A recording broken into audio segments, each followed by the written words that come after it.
to transform public services. Bob Blackman. Number 5, Mr. Speaker. Thank you very much indeed, Mr. Speaker. With permission, I will answer questions 5 and 12 together. As set out in the King's Speech, the Government is committed to repeal and replace the Legacy Act. As well as scrapping conditional immunity, we will set out steps to allow Trouble-era inquests and civil claims to resume. We will consult with all interested parties on a way forward in a way that can obtain support of victims and survivors and comply with our human rights obligations. Bob Blackman. Speaker, I congratulate the Right Honourable Gentleman on his appointment and for his answer. Clearly, any delays, of course, will inbuild a legacy for the victims and their families who've waited a long time for closure on these particular issues. I understand absolutely the need to create a consensus across Northern Ireland for what is going to be proposed. But could he set out for the House the timeline and the plan for actually achieving that, and also agree to come back to the House and update the House when that plan is ready? Well, I'm very happy to give the honourable member that assurance about keeping the House informed and reporting to it on my plans. I can say to him, as far as the Independent Commission is concerned, the Government has decided that we will retain it because the Stormont House Agreement that we say we want to return to the principles that it set out envisages both information recovery and continued investigation. Those two functions are in effect combined in the Independent Commission. I met Sir Declan Morgan yesterday to talk about how that work can be taken forward. The Commission is now open for business and it is available to families to approach to find an answer that many of them have been looking for so long. Richard Holden. Thank you very much, Mr. Speaker. The former member for Plymouth Moor View was a very strong advocate for veterans in Cabinet, in Government. Can the Right Honourable Gentleman assure veterans in Basildon and Billericay and across the country that any future legislation will protect now elderly veterans from vexatious legal action in the future? Well, I pay tribute, Mr. Speaker, to the work that veterans, members of the police and the security services did over many years during the Troubles in trying to keep people safe from terrorism. And I undertake, as part of the consultation I've already set out to the House, to consult veterans' organisations. Lockhart. Thank you, Mr. Speaker, and can I welcome the Secretary of State to his position.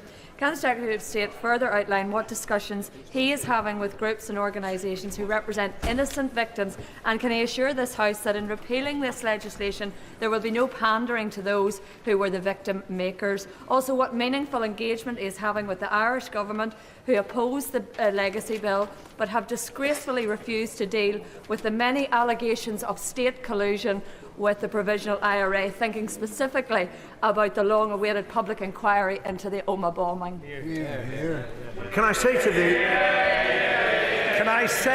the honourable member, I discussed the matter with Michael Martin when I saw him very early on after my appointment, and he has expressed the hope that a way forward can be found that might lead to the withdrawal of the interstate case that they have brought. I will certainly engage with victims' organisations, a number of which I met during my time as the Shadow Secretary of State, because I am committed to trying to find a way forward that in the end, if this is going to work, it's got to work for the victims' families, because they're the people who say what went before hasn't given us what we were looking for.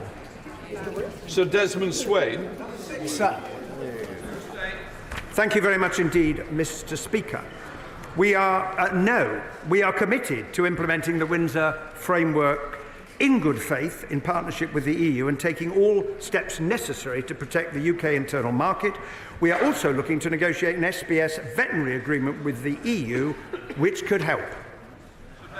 Commit to all the provisions of the Safeguarding the Union agreement. I already set out my answer to that in response to his honourable friend who speaks from the front bench. We are taking those commitments forward. But I would also point out to the honourable gentleman that it is by working in partnership with the European Union we can make progress, and what was achieved recently on dental amalgam is a really, really good example of precisely that. Dr Neil Hudson. Number 7, Mr. Speaker. I understand how important and urgent this issue is, and I'd like to thank the honourable member for his contribution to the Veterinary Medicines Working Group, the work of which we have committed to continue. There's a grace period arrangement for veterinary medicines that remains in place until the end of 2025 and provides for the continuity of supply to Northern Ireland. The Government will continue to progress the work on this issue as quickly as possible. Thank you, Mr. Speaker. I thank the Minister for her answer. The Windsor framework secured by the previous government extended that grace period to veterinary medicines in Northern Ireland until the end of December 2025. This includes vaccines and anaesthetics, so it's vital for biosecurity and both animal and public health that access continues. Can the Minister assure the House that the Government will strain every sinew to secure permanent access to veterinary medicines in Northern Ireland? And will they continue with the Cabinet Office Veterinary Medicines Working Group on which I sat that was working so hard to find a solution? I thank the honourable member, and I can confirm again that Veterinary Medicines Working Group will continue. We recognise its importance, and we will continue to work at pace on the long-term solution, because that continuity of supply and knowing that well in advance of December next year is very important.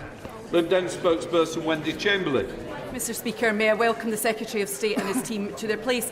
May I also associate myself with the remarks of the Honourable Member for Belfast South and Mid Down. I can only hope the success of the hurling being shown at the weekend means that the BBC will consider the Shinty Hurling International that takes place every year.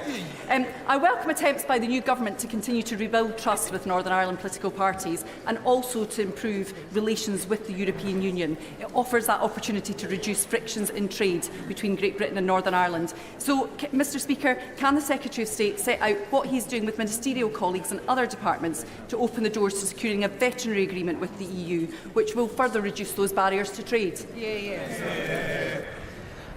The Government is committed to working at pace on a long-term solution, including a veterinary agreement. This may change the relationship with the EU and build more trust, and so a bespoke agreement may be needed, but we are working at pace to secure this. Dr Alison Gold. Question number 8, Mr. Speaker. Thank you very much indeed. With permission, Mr. Speaker, I will answer questions 8 and 14 together. A fortnight ago, the Minister and I met the Taoiseach Michael Martin in Hillsborough, where we discussed strengthening relations between our two governments, given the importance of our relationship with Ireland. The Prime Minister and the Taoiseach also held a bilateral meeting ahead of the European political community last week. Dr Alison Gold. Thank you, Mr. Speaker, and may I also thank Secretary of State for his answer. Duchess China, which I believe, Mr. Speaker, are the suppliers of your very excellent commemorative China service, is based in my constituency, Stoke-on-Trent South. The Republic of Ireland is an important export market for the company, and Northern Ireland is an important part of its domestic market. Can the Minister tell us how relations across the Irish Sea and Northern Ireland island borders be enhanced for the benefit of companies like Duchess China? Well, I congratulate my honourable friend on the company that she mentions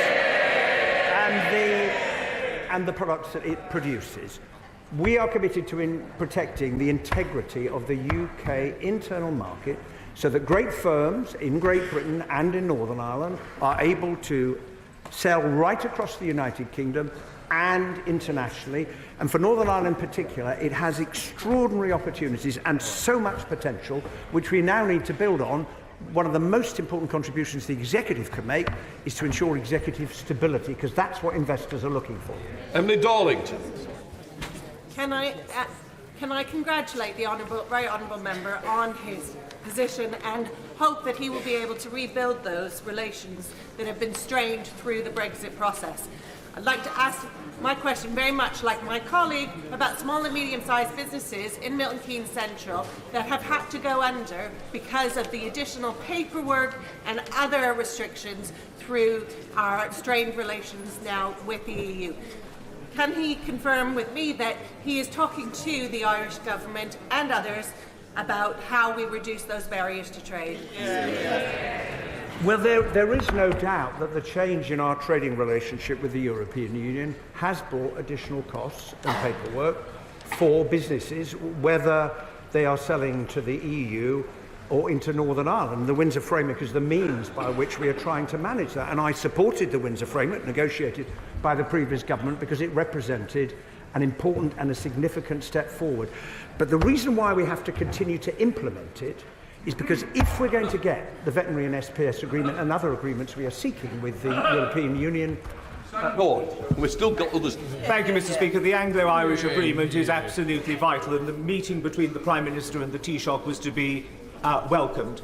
Prime Ministerial diaries become very full. Will he use his good offices to make sure that that dialogue between Taoiseach and Prime Minister continue, to build on that relationship, to see it flourish still further? I can indeed give that assurance, and my right honourable friend has agreed there will be an annual summit. Final question, Gregory Campbell. In discussions with the Irish Government, does he agree with me that ensuring that they understand that the vast majority of people in Northern Ireland, whether they consider themselves to be British, Irish or Northern Irish, can see that there's a United Kingdom context that allows them that diversity, and that improving the lives of existing generations is the best way to preserve the lives of everyone for the future? I join with the honourable gentleman in that commitment to improving the lives of the people of Northern Ireland. That is something that we as a government are committed to work on with him and all of his colleagues in Northern Ireland.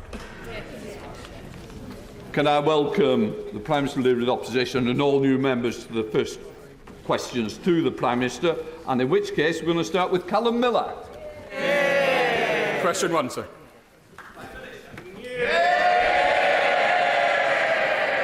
Thank you, Mr. Speaker. And I know the whole House will be shocked by the news that a soldier has been attacked in Kent. Our thoughts are with him, his family and our armed forces who serve to keep us safe. We wish him a swift recovery. Mr. Speaker, the whole House will also want to join me in wishing Team GB good luck as they travel to Paris for the Olympic Games. And Mr. Speaker, this morning I had meetings with ministerial colleagues and others discussing how this government will bring about the change the country has decisively voted for. In addition to my duties in this House, I shall have further such meetings today. I begin by welcoming the Prime Minister to his first questions as Prime Minister. I also associate myself with his remarks about the soldier in Kent and, of course, my wishes to the British Olympians. At Coombe, in my constituency, Thames Water has pumped sewage into the River Evenlode for over 2,600 hours in the last year.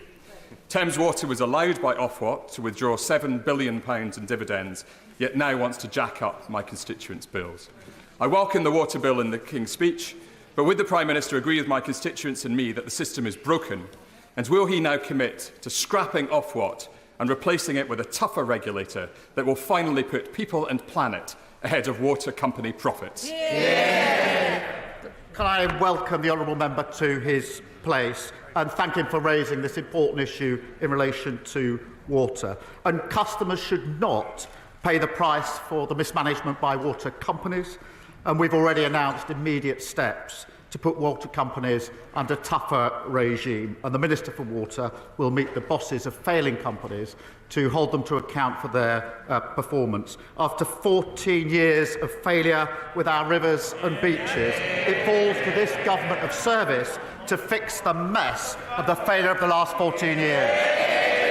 Nadia Whitson. Thank you, Mr. Speaker, and I welcome the Prime Minister to his place. Mr. Speaker, many young trans people and their families are extremely concerned about the restrictions on puberty blockers implemented by the last government. One of my constituents, a parent of a trans child, told me, "I'm so worried about my child. I'm terrified for what this means for them and where Britain is going on these issues." Will the Prime Minister meet with young trans people, their families and organisations supporting them, so that he can hear why they feel so strongly that these restrictions must be reversed? Can I welcome the honourable friend back to her place? Our guiding principles must be the well-being of children.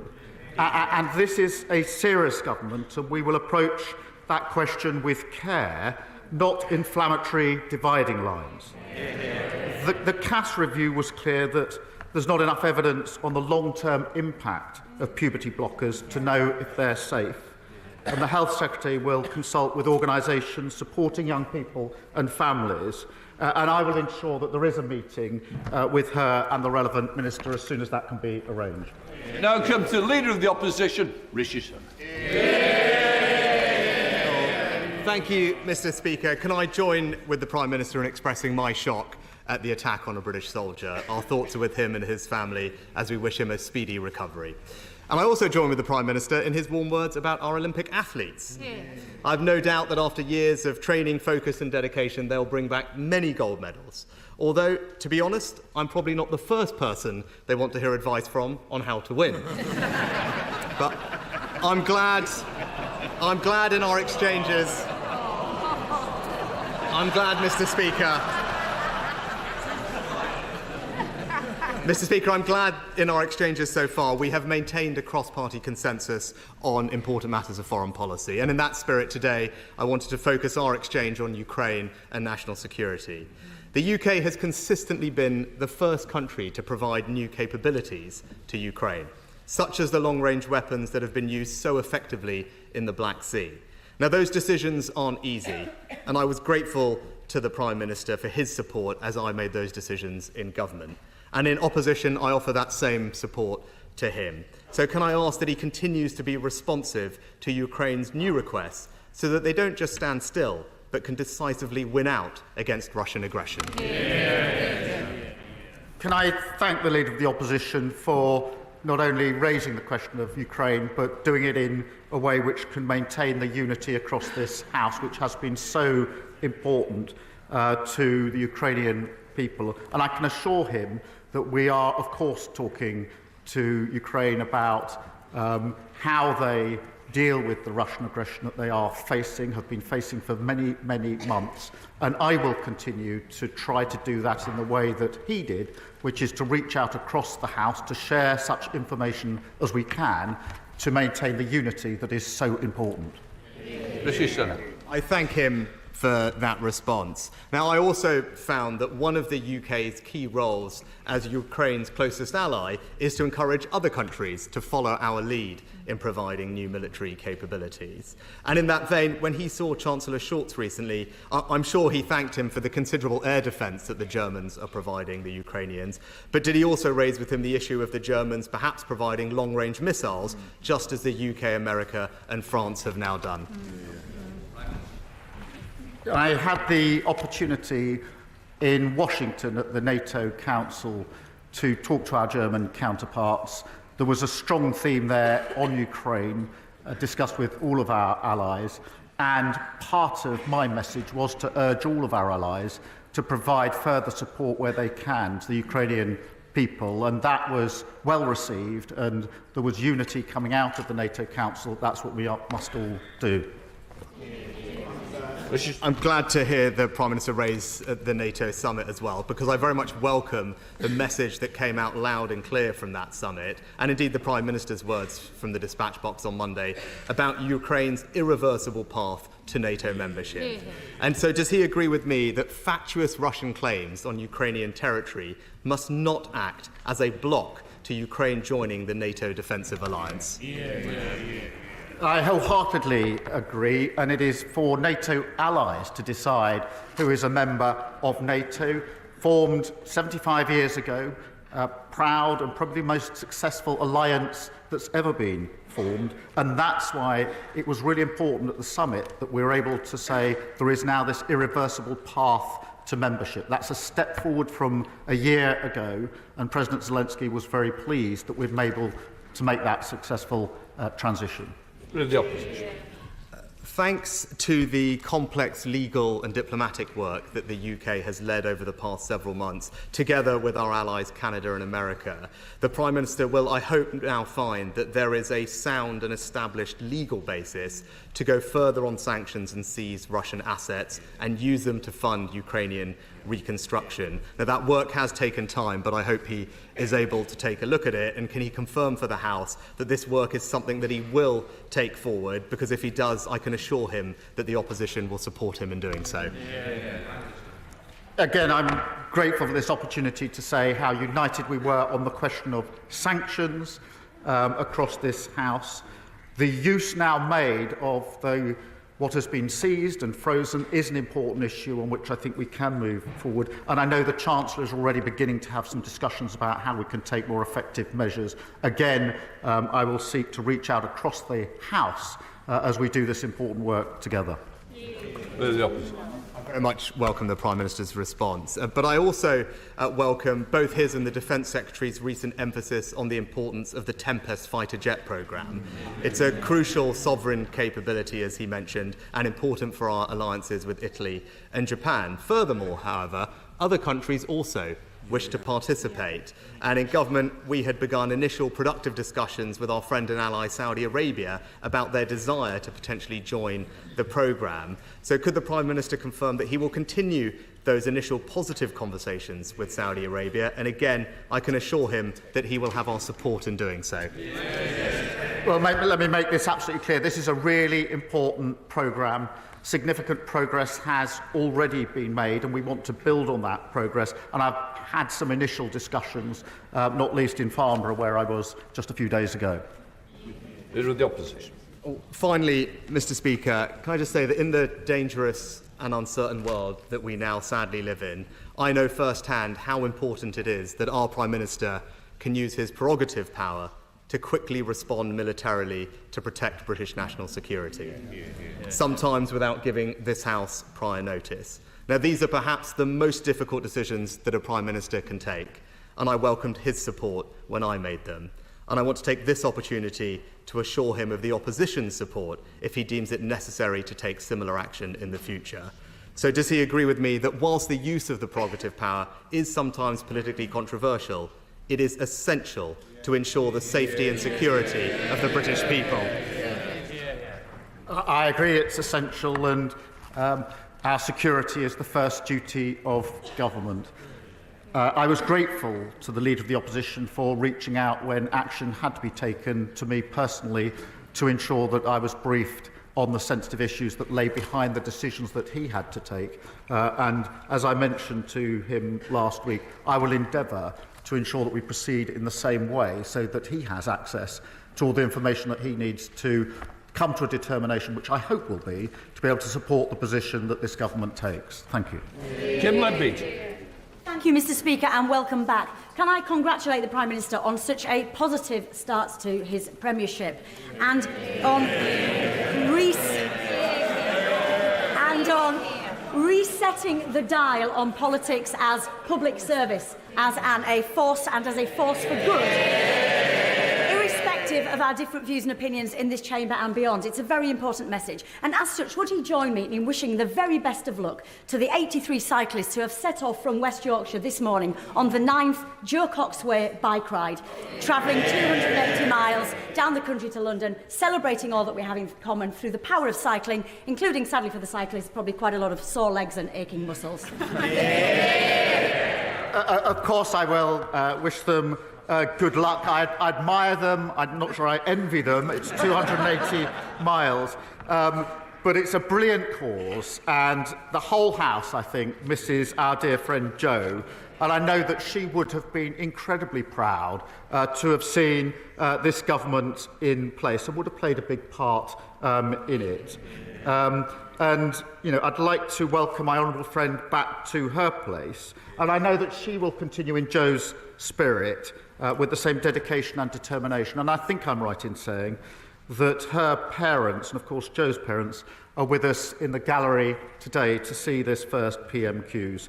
We will always have more in common than that which divides us. It comes to the Leader of the Lib Dems, Sir Ed Davey. Thank you, Mr. Speaker, and can I welcome the Prime Minister to his place at his first Prime Minister's questions, and can I associate myself and my party with the comments he made about the appalling attack on the soldier in Kent, and our thoughts are with his family and friends and comrades. And can I also associate our side with his comments on Team GP, and particularly talk about how we want them to succeed in Paris. The Prime Minister has many messes that he's inherited. One of them is the scandal over the carers' allowance repayments. An example is my constituent, Andrea, who is a full-time carer for her elderly mum. She went back to work part-time, mainly for her mental health, she tells me. She was earning less than £7,000 a year and has been hit by a bill from the DWP for £4,600. But Andrea is just one of tens of thousands of carers facing these repayments, punished for working and earning just a few more pounds than the earnings limit. So will the Prime Minister agree to meet with me and other family carers to try to resolve this matter? Yeah. Can I thank the honourable member for raising this? And he, of course, has been a tireless advocate for carers. And I don't think any of us could be other than moved when we saw the video of him and his son that was put out during the election campaign. He talks about Team GB. I'm glad he's in a suit today because we're more used to seeing him in a wetsuit. But in relation to this issue, look, we have a more severe crisis than we thought as we go through the books of the last 14 years. We must review the challenges. I know they don't like it. They don't like it. There was a reason the electorate rejected them so profoundly. So we'll review the challenges that we face. We do want to work with the sector and where we can across the House to create a national care service covering all these aspects. And we'll start with carers and those that work in the care sector with a fair pay agreement. But I'm very happy to work across the House with all the people that care so passionately about this particular issue. Fred Davitt. For the Prime Minister's response, I hope he will look at this matter, though, on carers' allowance. Family carers save the taxpayer £162 billion a year. And if we get this right, many could go back into work. But there's another care crisis that's probably even bigger, and that's the crisis in social care. I'm sure, like me, he's met millions of people around the country, heard about millions of people for whom this is their biggest issue and has been for decades. After a once-in-a-century election, does he not think there's an opportunity for a once-in-a-century chance to fix social care and thus help our NHS? So can I ask him to set up a cross-party commission on social care so we can address this urgent matter? He's right, it is a crisis. I'm sorry to have to report to the House it's not the only crisis that we've inherited. There's a crisis of failure absolutely everywhere after 14 years of failure that this government of service will begin the hard yards of fixing, including on social care. We will work across the House. We do endeavour to create a national care service. That will not be easy, but we can begin the first steps, and we will share that across the House where we can. A little bit. Thank you very much, Mr. Speaker. For decades, my constituent, Jack Taylor, has been continuously ignored by previous governments. He and other nuclear veterans have been denied access to their medical records and compensation. The Prime Minister has rightly said these national heroes deserve full accountability and justice. Will he therefore consider supporting a special tribunal with statutory powers into this 70-year-long scandal? Can I first express my gratitude to the service personnel who participated in the British nuclear testing programme. It is right that I think nearly 5,000 now have got the nuclear test medals in recognition of their service, and the veterans have the right to apply for no-fault compensation under the War Pensions Scheme. And I will ensure on this issue a meeting is arranged for her with the relevant minister. Stephen Flynn.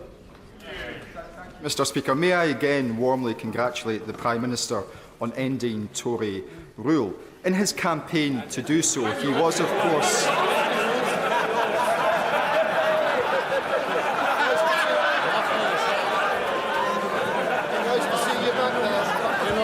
They're too close for comfort now. They're too close for comfort. In his campaign to do so, Mr Speaker, he was, of course, joined by Gordon Brown. And just 5 days before the general election in Scotland, on the front page of the Daily Record, Gordon Brown instructed voters to vote Labour to end child poverty. Yet last night, Labour MPs from Scotland were instructed to retain the two-child cap, which forces children into poverty. So, Prime Minister, what changed? I'm glad he mentioned Gordon Brown, because the last Labour government lifted millions of children out of poverty, something we're very, very proud of. And this government will approach the question with the same vigour. With our new task force, already we've taken steps: breakfast clubs, abolishing no-fault evictions, decent home standard. Order. Props are not allowed to be used. Never mind, put it down. We don't need any more. Prime Minister. Mr. Speaker, already we've set up a task force to put that vigour in place. 3 breakfast clubs in every primary school, abolishing no-fault eviction, decent home standard, Awab's law, and a plan to make work pay. But I would just say this: before he lectures everyone else, he should explain why, since the SNP came to power, there are 30,000 more children in poverty in Scotland. Thank you very much, Mr. Speaker. I'm pleased to see the government's swift action in officially calling for an immediate ceasefire, the release of all hostages, a rapid increase of humanitarian aid into Gaza, the restoration of funds to UNRWA, the commitment to complying with potential ICC arrest warrants, and to recognising a Palestinian state. But too many innocent people are still dying every day. There is nowhere safe in Gaza. So what further pressure can the Prime Minister apply to bring about an urgent ceasefire? Both the Foreign Secretary and I have set out the urgent need for a ceasefire to Prime Minister Netanyahu. We want a pathway to a two-state solution, a safe and secure Israel alongside a viable sovereign Palestinian state. And I used my first overseas trip as Prime Minister, particularly at NATO, to raise this with world leaders. And under a Labour government, this subject will be discussed, negotiated and fought for at the highest levels on the world stage. The alternative is standing on street corners protesting. Ultimately, only one of those will deliver change. Jordan. Thank you very much, Mr. Speaker, and can I congratulate the Prime Minister and welcome to his place. And I'm sure he will want to reassure the many parents and teachers in Edinburgh West who've expressed concerns about the implication for our state education system in Scotland of the VAT increase in independent fees, which he proposes. Edinburgh City Council, led by the Labour Party, have produced 5-year projections which show we do not have capacity in the city to accommodate pupils who may leave the independent sector. Moreover, how will he ensure that the VAT raised in Scotland from those fees can be reinvested in already hard-pressed Scottish education? I do obviously understand the aspiration that parents who work hard and save hard have for their children that they send to private schools. But every parent has that aspiration, whichever school they go to. And I am determined that we will have the right teachers in place in our state secondary schools to ensure that every child, wherever they come from, whatever their background, has the same opportunity. And I do not apologise for that. Mr. Speaker, I welcome last week's announcement that this government will be introducing a new publicly owned company, Great British Energy. This will be critical to ensure this country's energy security while meeting our climate goals and lowering energy bills. Will the Prime Minister make assurances to communities up and down the country that they will benefit from good skilled jobs and opportunities that Great British Energy promises to unlock? Yes, and I'm really pleased that Great British Energy will be owned by and for the British people. Investing in the energy systems of the future, that means cheaper bills, renewables are cheaper, It means security, so Putin can't put his boot on our throat, and it means the next generation of jobs for years to come. Thank you. And thank you very much, Mr. Speaker. The Prime Minister has achieved something that we didn't think would be possible in such a short period of time. In less than 3 weeks, he has had a significant rebellion and he has suspended 7 of his members of Parliament, all for standing up for child poverty. This from a Labour government. The headlines are awful for the Prime Minister this morning. Poverty campaigners are furious with the Prime Minister. Is his honeymoon over before it's even begun? Having left for the election campaign with quite a significant number of SNP members and come back with a small handful, I really don't think lectures on what the electorate in Scotland are thinking. If you look at I'm very proud of our Scottish Labour MPs on this side of the House. And I simply repeat the point I made to his leader. Perhaps the SNP needs to account for the 30,000 extra children in poverty in Scotland. Thank you. Dan Tomlinson. Thank you, Mr. Speaker. The previous Conservative government cut the funding for the police in London by 1/3, taking £1 billion out of the budgets for London's policing and forcing the closure of both of the police stations in the Chipping Barnet constituency. Does the Prime Minister agree with me on the importance of our police stations and in the need to rebuild local policing? Can I welcome my honourable friend to his place, the first ever Labour MP for Chipping Barnet, and I know he will serve his constituency with pride. And our guarantee will put 13,000 extra neighbourhood officers and PCSOs back on Britain's streets, and that's a fully funded plan. He's right to say that the last government absolutely hammered police numbers, and he will have seen the impact of that in his constituency. And it is telling that the former Justice Secretary said at the weekend that that could perhaps have been done differently. And I'm glad to see the people of Chipping Barnet agree with that assessment and returned him for that constituency. Rupert Lowe. Thank you, Mr. Speaker.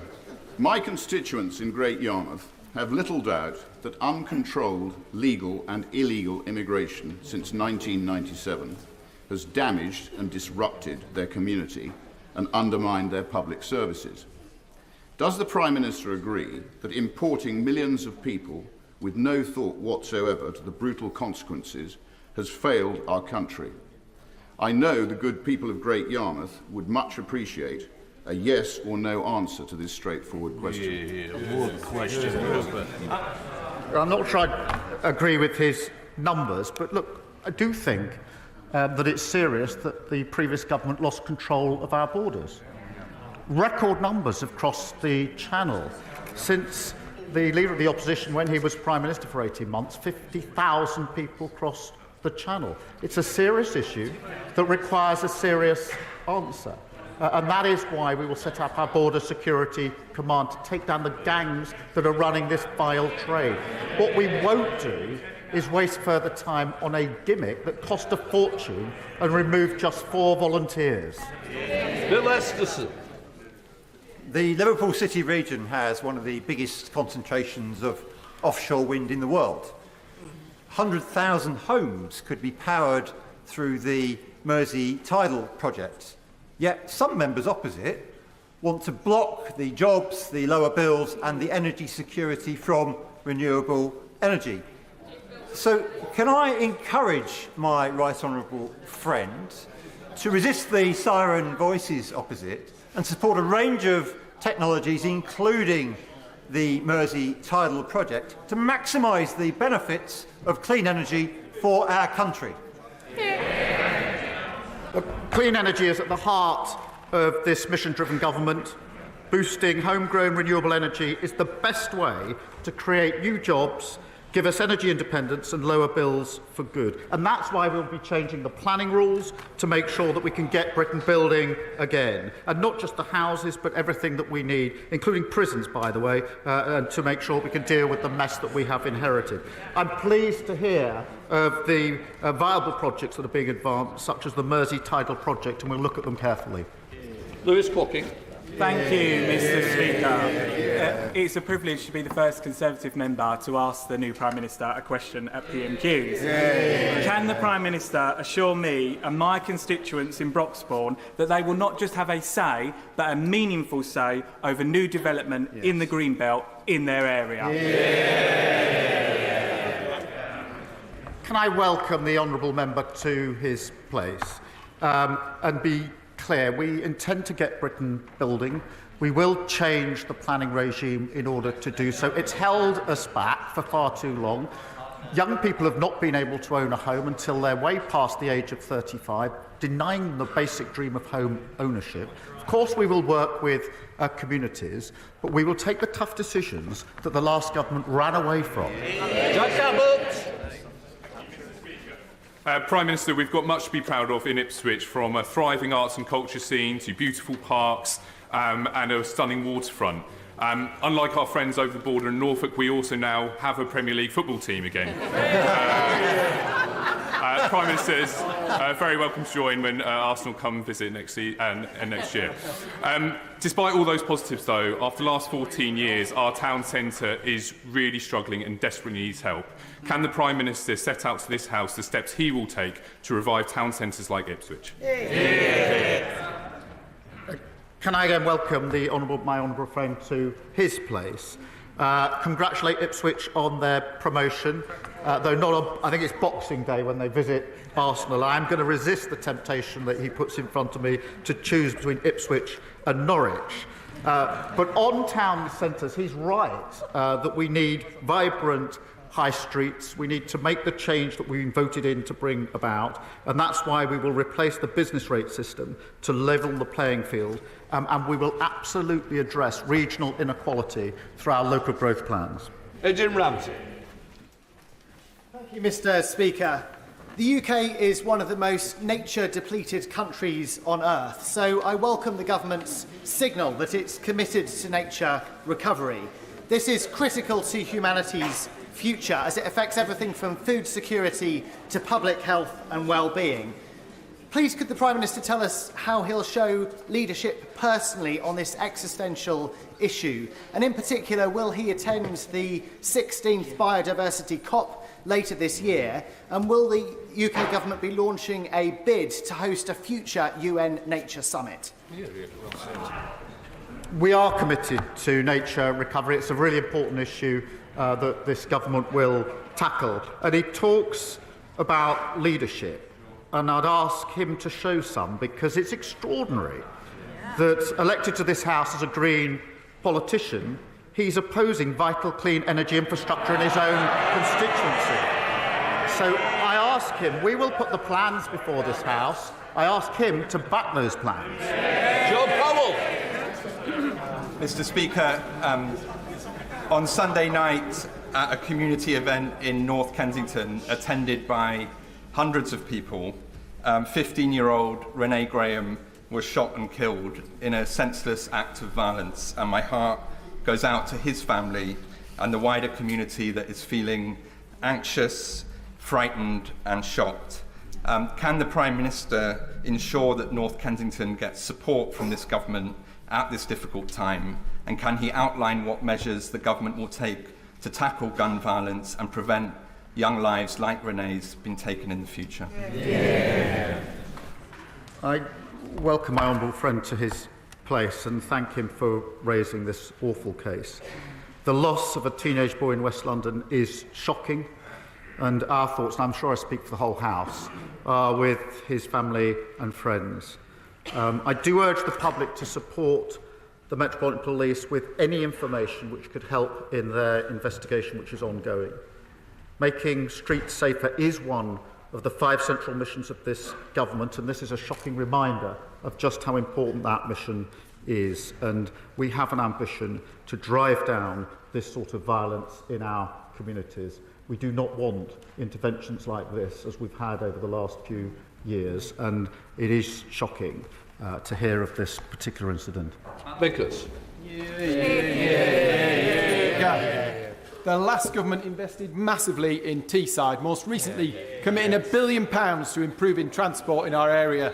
That money will protect the future of our iconic transporter bridge, upgrade Thornaby train station, create a new transport hub at Teesside Park and much, much more. Can the Prime Minister confirm, are we still getting our £1 billion, or is Labour turning its back on Teesside? Well, he talks about turning its back. I think he's the sole remaining Tory MP in the North East or Teesside.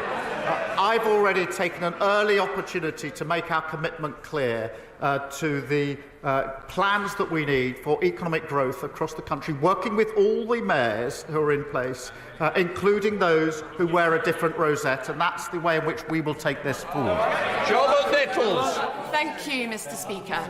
In a week where the National Police Chiefs Council have declared violence against women and girls a national emergency, Sky News has today published appalling accounts of sexual harassment and violence against women paramedics. Can the Prime Minister please update the House on progress towards the mission board to finally tackle this scourge in our society? Well, can I thank my honourable friend for raising this, because it is such a serious issue.